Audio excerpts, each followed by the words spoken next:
Welcome to the Fear and Greed Afternoon Report for Tuesday, the 30th of August 2022. I'm Sean Aylmer. Every afternoon, we've got the 5 stories that happened today that you need to know about. Let's jump into it. Story number 1, the S&P ASX 200 closed up 0.5% today to 6,998 points. It was a pretty broad-based rally. Tech stocks had another good day, as did energy companies. Only the materials companies went backwards. Among the top 20 stocks, WiseTech Global jumped more than 4%. Woodside and Santos did well after a bumper profit from Woodside. And South32 rose 2%. Otherwise, there really wasn't much going on among the large caps. Story number 2, Woodside Energy. Wow, a massive profit, up more than 400% and a tripling of its half-year dividend. The result reflected soaring LNG prices and a contribution from the old BHP Petroleum, which merged with Woodside in a $63 billion deal earlier in the year.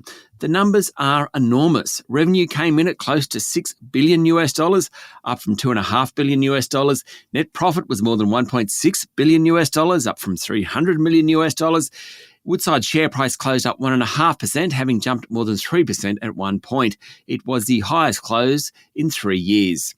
Story number 3, there were plenty of other profit results out today, with reporting season ending tomorrow. Imaging and pathology group Healius' share price jumped 3.5% after it announced a doubling of underlying net profit. Healius was a major provider of COVID testing, so no surprises it had a good year. Luxury goods retailer Cettire's share price tumbled 18% after saying it had burnt through cash last year and will delay its launch into China. Infant formula maker Bubs Australia posted record revenue for the 2022 year, driven by strong growth in China and the US, which it entered to after being invited in by President Joe Biden. But Bubs made a net loss and its share price closed down 5%. Sandfire Resources lost 3.6% after ditching dividend payouts. Hello World Travel's share price rose more than 5% after it narrowed its full-year loss. Software group Bravura lost 8% after its earnings announcement, and Link Group, which is about to be acquired by Canadian company Dye & Durham, announced a net loss of $67 million for the year. Story number 4. Prime Minister Anthony Albanese might be sticking to the plan to introduce so-called Stage 3 tax cuts in 2 years' time, but there's plenty of pressure on him to drop them. It's an odd world when pollies are calling on the government to reverse already legislated tax cuts, and that's what some members of the Greens and the Libs are doing. The reason is because they'll cost more than $243 billion over 10 years, and the budget deficit, post-COVID, is huge. Also, the benefits mostly go to the rich. The legislated change scraps the 37% tax bracket for those earning above $120,000.